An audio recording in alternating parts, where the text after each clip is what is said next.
Siapa tak kenal dengan Bunda Maria? Atau umat Islam mengenalnya dengan nama Maryam binti Imran. Kisah ibunda Nabi Isa alaihissalam Maryam binti Imran secara garis besar bisa kita temukan dalam Al-Quran, surah Maryam, surah Ali Imran, surah Al-Anbiya, dan surah At-Tahrim. Rasulullah Shallallahu Alaihi Wasallam pernah bersabda, tak seorang anak pun yang dilahirkan kecuali setan akan mencekiknya sehingga ia menangis karena cekikan setan itu, kecuali anaknya Maryam dan ibunya. Hadis riwayat Muslim.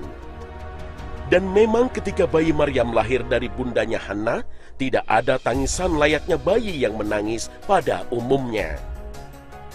Di dalam Al-Quran sendiri, kisah Maryam binti Imran dimulai ketika Maryam menjauhkan diri dari keluarganya, mengurung diri di tempat yang jauh, seolah Allah Subhanahu wa Ta'ala hendak mempersiapkan sesuatu yang tak biasa dan akan terjadi pada diri Maryam. Inilah maksud dari firman Allah Subhanahu wa Ta'ala. Dan ceritakanlah kisah Maryam di dalam Al-Quran, yaitu ketika ia menjauhkan diri dari keluarganya ke suatu tempat di sebelah timur, Baitul Maqdis. Kemudian Allah mengutus Jibril kepada Maryam sebagai seorang lelaki dalam usia yang matang.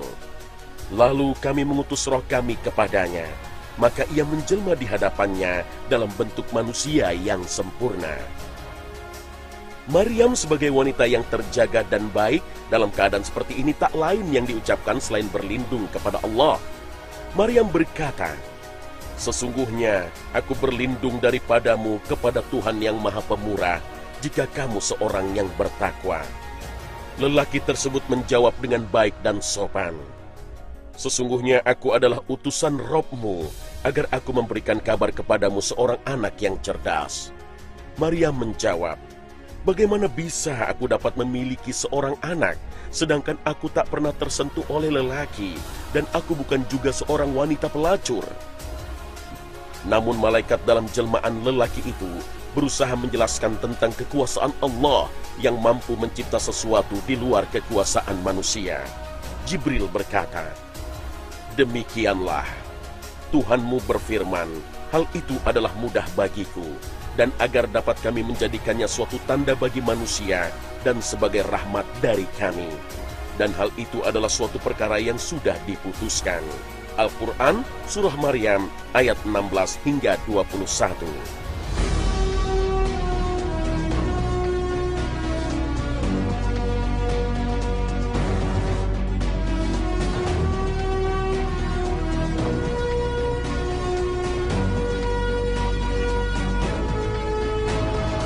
Assalamualaikum warahmatullahi wabarakatuh. Selamat pagi pemirsa Trans 7. Khazanah, ensiklopedia Islam dunia, kembali hadir dalam membawa berbagai kisah kenabian dan cerita para soleh yang dicintai Allah Subhanahu wa Ta'ala. Kisah Maryam binti Imran yang berdialog dengan malaikat Jibril adalah awal mula sebuah cerita besar yang akan mempengaruhi dunia hingga akhir zaman. Inilah kisah yang Allah ceritakan dalam Al-Quran. Sudah diputuskan, seorang anak yang kelak akan menjadi nabi dan membawa risalah Allah. Seorang anak yang diutus oleh Allah untuk menyempurnakan akhlak manusia Yahudi, untuk kembali kepada Allah pasca era kenabian Musa alaihissalam. Kemudian secara umum tanpa terperinci, Allah menceritakan keadaan Maryam sudah dalam keadaan hamil. Maka hamillah Maryam, kemudian dia mengasingkan diri dengan kandungannya itu ke tempat yang jauh. Al-Quran Surah Maryam ayat 22. Imam Ibnu Katsir dan jumhur ulama menerangkan bahwa lelaki yang datang kepada Maryam itu adalah benar malaikat Jibril. Kemudian ia meniup ke dalam pakaian besi Maryam sehingga tiupan tersebut merasuk ke dalam rahimnya. Betapa gundah gulana jiwa setelah Maryam sadar akan kehamilannya. Resah dan gelisah menyelimuti hati dan perasaan. Apa kata orang jika mereka sampai tahu tentang kehamilannya? Maryam menyadari bahwa orang-orang tidak akan percaya begitu saja dengan keadaan dirinya yang hamil tanpa pernah disentuh lelaki. Hingga akhirnya Maryam bercerita kepada saudara perempuannya, yaitu istri Nabi Zakaria. Dan Maryam akhirnya tinggal bersama di sana.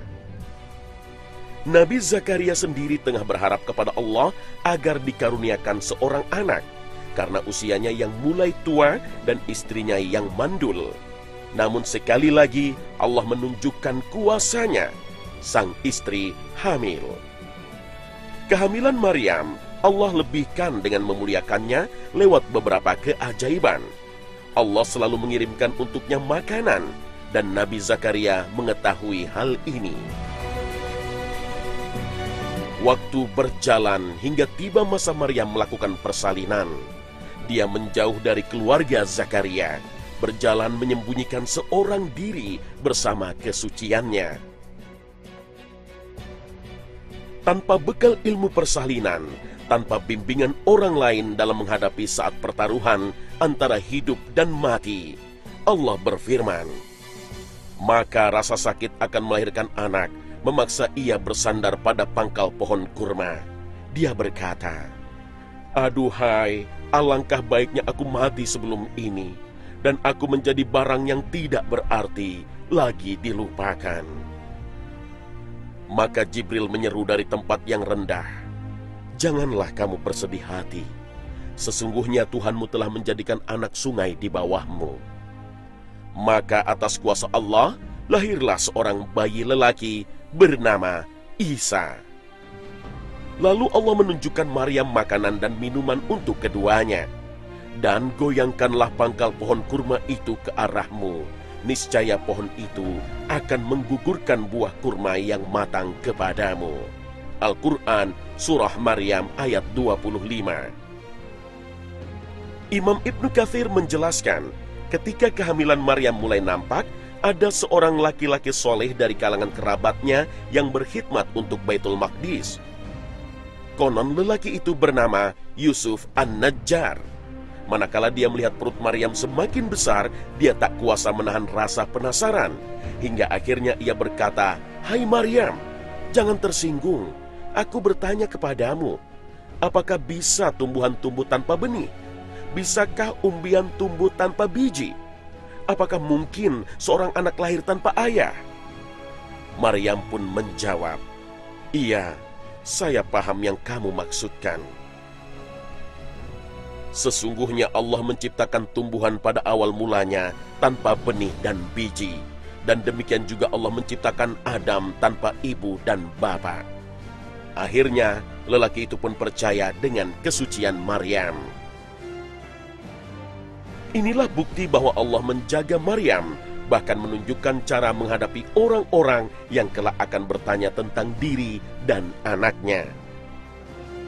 Jika kamu melihat seorang manusia, maka katakanlah, sesungguhnya Tuhan yang Maha Pemurah, maka aku tidak akan berbicara dengan seorang manusia pun pada hari ini.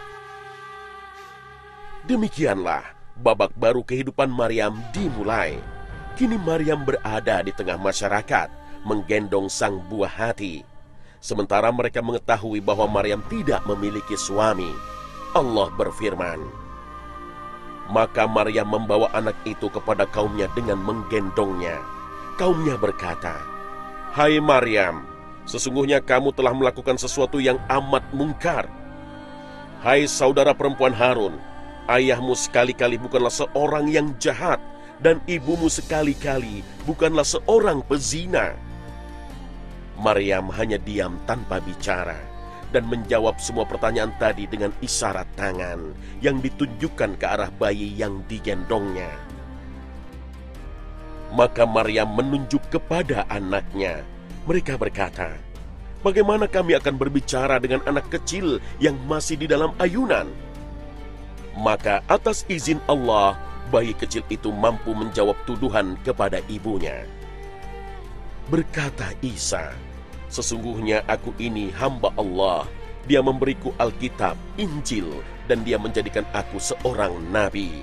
Dan dia menjadikan aku seorang yang diberkati di mana saja aku berada.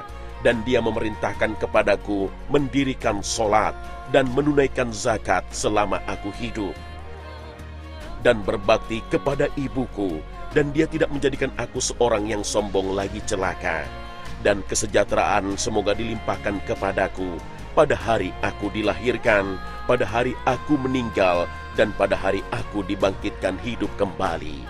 Al-Quran, Surah Maryam, ayat 30 hingga 33. Itulah kesaksian yang diberikan oleh Isa Al-Masih, seorang nabi yang bersaksi bahwa dirinya adalah Rasul utusan Allah, dan mengajak umatnya kelak untuk mendirikan sholat, menunaikan zakat selama dalam hidupnya. Juga sebuah risalah akan pertanda akhir zaman, bahwa beliau akan dihidupkan kembali suatu saat nanti. Sebuah risalah yang sejalan dengan apa yang diajarkan oleh Rasulullah Muhammad SAW untuk mendirikan sholat dan menunaikan zakat, yang di dalamnya ada sebuah kalimat tauhid untuk diucapkan, La ilaha illallah Muhammadur Rasulullah. Keluarga Maryam binti Imran adalah sebuah bukti dari keluarga yang dijaga dan dimuliakan oleh Allah Subhanahu wa Ta'ala, seperti juga keluarga Nabi Zakaria dan keluarga Nabi Ibrahim, ayah dari para nabi. Allah yang Maha Kuasa dan Maha Bijaksana berhak menentukan dan memilih keluarga manapun untuk dimuliakan. Allah kemudian menciptakan generasi gemilang dari keluarga tersebut, dan terbukti menorehkan sejarah tauhid dalam perjalanan risalah agama di dunia. Allah menciptakan Adam dengan tangannya. Allah tiupkan ruh kepadanya, kemudian Allah perintahkan para malaikat bersujud kepadanya. Allah ciptakan Hawa sebagai pendamping hidupnya, dan Allah menempatkannya di dalam surga. Allah juga memilih keluarga Ibrahim, yang dari jalur ibunda Hajar lahirlah Nabi Ismail, dan berlanjut keturunannya hingga lahirlah seorang manusia terbaik, yaitu Nabi Muhammad SAW. Semua itu adalah kemuliaan yang Allah berikan dan pilih kepada siapa saja di antara hambanya. Allah berfirman, sesungguhnya Allah telah memilih Adam, Nuh, keluarga Ibrahim, dan keluarga Imran melebihi segala umat di masa mereka masing-masing, sebagai satu keturunan yang sebagiannya turunan dari yang lain, dan Allah Maha mendengar lagi Maha mengetahui. Al-Quran Surah Ali Imran ayat 33 hingga 34. Yang dimaksud dengan keluarga Imran di sini adalah Imran bapaknya Maryam. Keluarga ini adalah sebuah keluarga yang hidup di zaman Nabi Zakaria alaihissalam. Imran adalah putra dari Yashim bin Amun. Dalam riwayat lainnya disebutkan, Imran adalah putra dari Matta'an. Para ulama sejarah bersepakat bahwa silsilah keluarga Imran sampai kepada Nabi Daud alaihissalam. Imran merupakan salah seorang jemaat gereja Bani Israel kala itu. Istrinya bernama Hannah, seorang wanita yang taat beribadah kepada Allah yang kelak melahirkan Maryam. Nabi Zakaria alaihissalam pada zaman itu menikah dengan bibinya Maryam yang bernama Aisyah. Pakar sejarah Islam Muhammad bin Ishaq menyebutkan Hannah, istrinya Imran, adalah seorang wanita yang tak kunjung hamil. Suatu ketika, Hannah melihat seekor induk burung memberikan anak-anaknya makanan dengan paruhnya. Melihat ini, naluri keibuannya pun semakin menjadi, sehingga dia bernazar kepada Allah. Seandainya Allah memberikannya anak, maka dia akan menjadikannya muharrara, yaitu seorang anak lelaki yang dikhususkan berkhidmat untuk Baitul Maqdis. Kini istilah tersebut dikenal dengan biarawan di kalangan kaum Nasrani. Hannah ingin menjadikan anaknya sebagai muharrara jika terlahir dengan kelamin pria. Sebab ketika itu, orang-orang soleh mempersembahkan anak lelaki mereka berkhidmat untuk Baitul Maqdis. Allah Ta'ala berfirman, Ya Tuhanku, sesungguhnya aku menazarkan kepada engkau anak yang dalam kandunganku menjadi hamba yang saleh dan berkhidmat di Baitul Maqdis. Karena itu terimalah nazar itu daripadaku.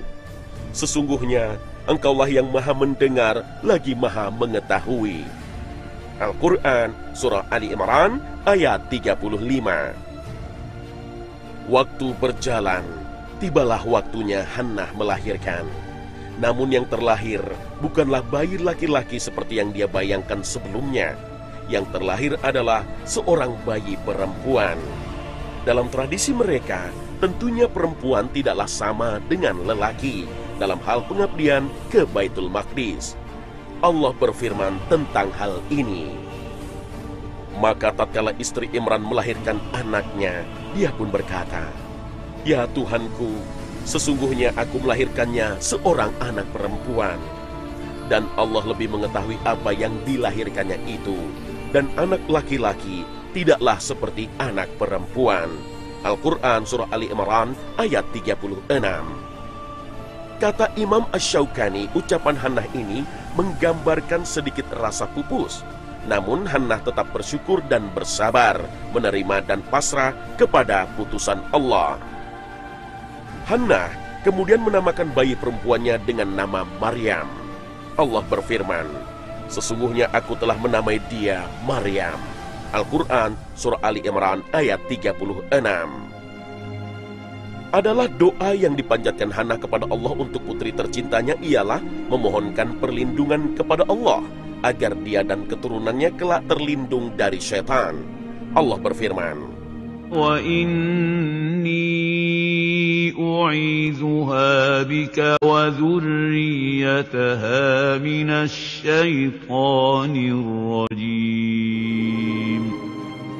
Dan Allah mengabulkan doa Hannah, sebagaimana Allah juga telah mengabulkan permintaannya ketika sebelumnya dia telah bernazar kepada Allah.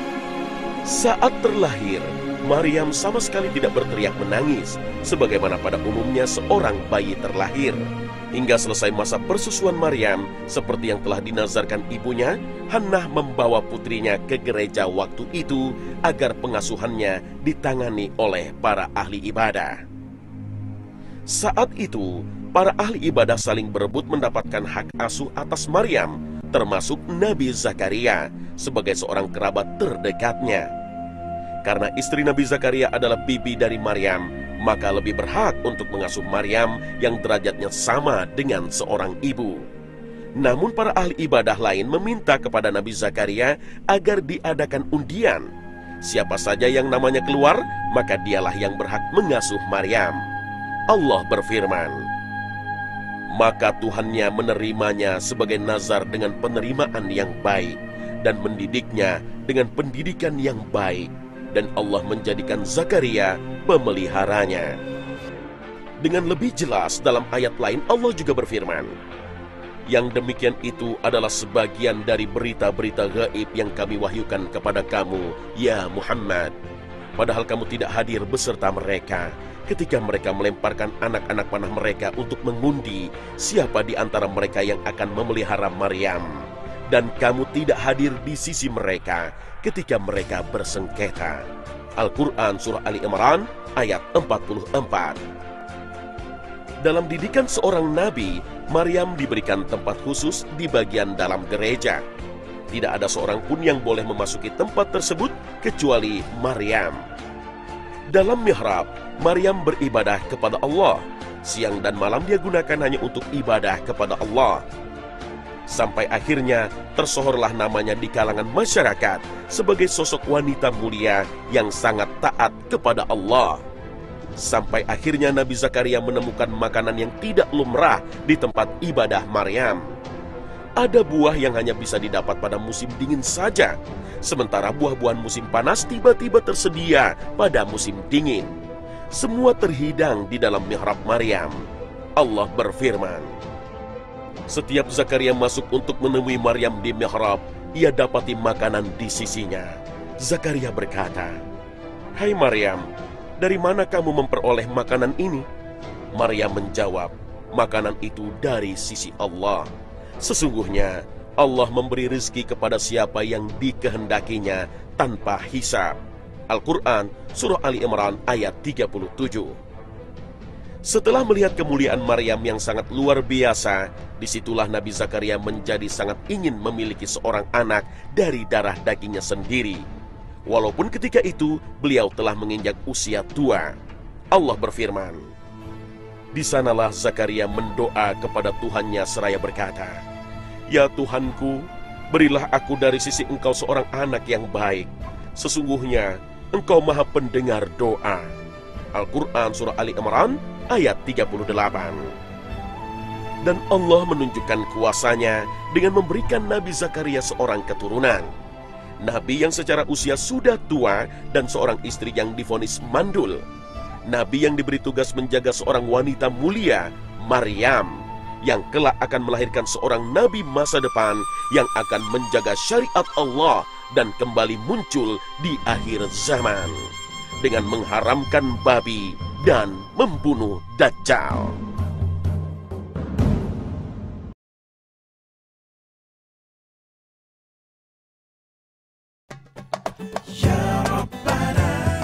Nah pemirsa, inilah akhir kebersamaan kami. Semoga tayangan kami hari ini mampu melengkapi wawasan Islami Anda, sehingga jalan kehidupan Anda sesuai dengan prinsip Al-Quran dan Hadis menjadi semakin terang. Dan buktikan dalam hidup kita bahwa Allah akan menjaga keluarga yang baik dan seluruh anggotanya bertakwa. Akhir kata, wassalamualaikum warahmatullahi wabarakatuh.